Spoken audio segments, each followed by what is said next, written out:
Resolvi gravar esse vídeo sobre o item 4, contabilidade de custos do capítulo 16 do livro Ação Humana. Trata dos preços, ou seja, um capítulo crucial da economia. E mais, um capítulo crucial para se entender e aplicar conceitos práticos de economia no dia a dia do empreendedor. Muita gente se cala e nem externa o descontentamento com economistas, pois parece que esses especialistas só conseguem falar de coisas macro e não são úteis no dia a dia. Isso não é verdade para os economistas austríacos, ok? E para ajudar a mudar esse estigma, eu vou começar a gravar uns vídeos de economia aplicada para as empresas. Então vamos falar um pouco de um assunto primordial para o nosso dia a dia empresarial: contabilidade de custo. Os custos são o dinheiro necessário para comprar os fatores de produção, como matéria-prima, trabalho e máquinas. O empresário busca sempre maximizar o lucro, escolhendo negócios que gerem mais receitas do que custos. Se o negócio não é lucrativo, é porque os recursos poderiam ser usados de maneira mais eficiente em outros produtos que os consumidores estão dispostos a pagar, garantindo o lucro do empresário. Também temos que apresentar conceitos importantes sobre contabilidade de custos e como os custos de produção podem variar com a quantidade de bens produzidos. Vamos entender de forma detalhada? Primeiro item: aumento dos fatores de produção. Quando o empresário aumenta a quantidade de fatores de produção, como trabalho, máquinas e matéria-prima, a capacidade de diminuir o desconforto do consumidor, ou seja, satisfazer suas necessidades, diminui com o tempo. Ou seja, os primeiros aumentos na produção de um bem atendem necessidades mais urgentes, mas, à medida que a produção aumenta, a satisfação que ela oferece diminui. Por isso a lei da oferta e demanda. Se a oferta é grande, o preço cai. 2. Aumento proporcional dos fatores de produção. Cada vez que o empresário tenta aumentar a produção de um bem, ele precisa gastar mais recursos, comprar mais matéria-prima, mais fatores de produção. Isso não acontece de forma proporcional sempre. Pode ser que para produzir mais, seja necessário gastar mais do que proporcionalmente, aumentando os custos. 3. Temos que olhar a lei da utilidade marginal e o custo. Utilidade marginal é o quê? É a satisfação obtida com o aumento de produção e o quanto que diminui com cada incremento. Por exemplo, a primeira unidade de um bem pode ser muito desejada, mas a segunda unidade já traz uma satisfação menor. E a desutilidade marginal? Bem, os custos de produção aumentam à medida que mais recursos precisam ser desviados de outras necessidades mais urgentes. Isso é o que chamamos de desutilidade marginal, o custo adicional de usar recurso de forma menos eficiente. Quarto ponto que todos devem saber: quando a produção deve parar? Bom, ela deve parar quando o benefício de produzir mais não compensa o custo adicional de fazê-lo. Isso acontece quando o aumento na utilidade marginal não compensa o aumento na desutilidade dos custos de produção. Quinto, exceções à regra. Embora essas duas condições, diminuição da utilidade marginal e aumento desproporcional dos custos, ocorram com frequência, elas não são sempre válidas. Existem bens cuja produção não é perfeitamente divisível, ou seja, a estrutura física desses bens não é homogênea, o que pode alterar a relação entre quantidade produzida e os custos associados. Em resumo, a produção de bens envolve um compromisso entre aumentar a quantidade e os custos de produção.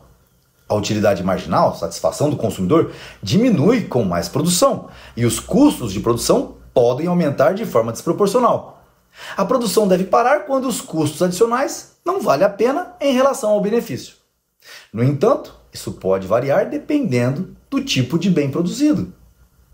E o que são bens cuja produção não é perfeitamente divisível? Ou seja, que a estrutura física desses bens não é homogênea, o que pode alterar a relação entre a quantidade produzida e os custos associados.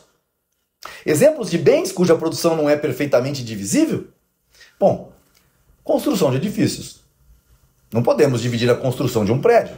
A construção exige um número mínimo de trabalhadores, equipamentos, materiais para começar, e esses recursos não podem ser cortados proporcionalmente, sem afetar a qualidade do trabalho ou a viabilidade do projeto.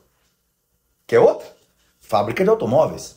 O investimento inicial em uma linha de produção de automóveis é grande, e produzir apenas uma unidade não é eficiente. A estrutura física da fábrica não pode ser dividida para produzir só um carro, o que gera custos fixos significativos. Esses exemplos mostram como, para esses bens, aumentar a produção exige grandes ajustes na infraestrutura, o que pode aumentar os custos de forma desproporcional. Para enriquecer nosso conhecimento empresarial, preciso falar de dois conceitos importantes na economia relacionados à produção e aos custos. Primeiro, mercadorias não homogêneas e indivisíveis. Bem, nem todos os bens podem ser produzidos em pequenas partes sem perder sua utilidade. Exemplo do automóvel. Metade de um carro não é um carro funcional. Só quando o processo completo de fabricação é finalizado, teremos um bem útil, um carro inteiro. Isso significa que aumentos parciais de produção nem sempre resultam em um aumento proporcional no valor ou na utilidade do bem.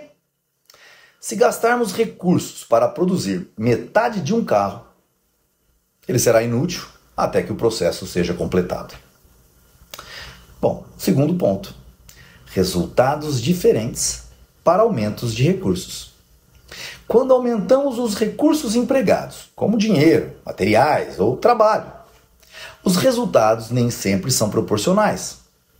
Às vezes é preciso investir em múltiplos incrementos, partes adicionais, para que o bem se torne funcional. Por exemplo, construir metade de uma ponte não resolve nada. Ela só terá valor quando for completada. O caso dos custos decrescentes de produção em larga escala. Todo mundo já ouviu essa. Fato é que nem sempre um aumento na produção significa um aumento proporcional nos custos. Em alguns casos, produzir mais pode até diminuir os custos por unidade. Isso acontece porque produzir em larga escala permite usar os recursos de forma mais eficiente, aproveitando melhor máquinas, trabalhadores e materiais. Esse fenômeno é chamado de Lei dos rendimentos crescentes. À medida que a produção aumenta, os custos por unidade diminuem. Isso é chamado de custos decrescentes. O custo total pode aumentar menos do que proporcionalmente ao crescimento da produção. Um exemplo prático. Imagine uma fábrica de bolachas.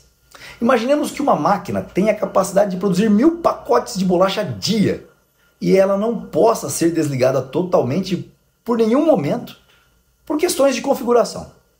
Bem como essa máquina exige um trabalhador apenas, mas que deve ficar de sobreaviso 24 horas por dia. Então tem 3 turnos girando. 24 horas por dia tem uma pessoa lá. Se a fábrica produzir 100 pacotes, os custos incluem manter a máquina ligada, pagar trabalhadores, usar energia, etc.